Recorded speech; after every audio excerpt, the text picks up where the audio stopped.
কিতা গো কিদা রুজবিলির কাগজপত্র জমা দিতেন না? হ্যাঁ দিতাম তো কোন জমা দিতাম সরকারের কাছে দিবেন।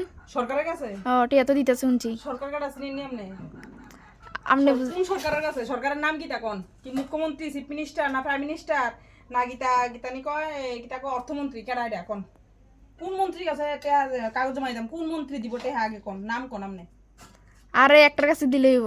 কইছে নি আমনে হেতারা টেহা দিব মন্ত্রী কইছে নি আমনে হ্যাঁ কইছে, আমি কার কাছে কইছে? আমি শুনছি। এটা কাজ করেন আপনি যেমন শুনছেন হ্যাঁ। রোজবেলির যে কাগজটা আপনি দেয়া গেছে না এটা রে তাবিজ বানায় গলার ঝুলাই আড়েন বুঝেননি টেহা যদি না খান টেহাডি ফাইলে একটা হার বানালে নিলে হার যদি না দিতারেন গলাত অন্তত পক্ষে রোজবেলির কাগজটা তো গলাত দিয়ে পারবেন এই তো শান্তি দিতে পারবেন যে রোজবেলি গলাত দিয়ে আত্মাছি জান এত বেশি আর কিছু হইতো না হুদ্দ 200 টাকা 500 টাকা খরচা করেন না এটি হাতরা খাইবো বুঝেননি সাতও দিত না টেহা 10 বছর হয়েছে রোজবেলি গাছা গন দিব টেহা খাইয়া কাম না যত সব পাগল ছাগল আইয়া বাস করতেছে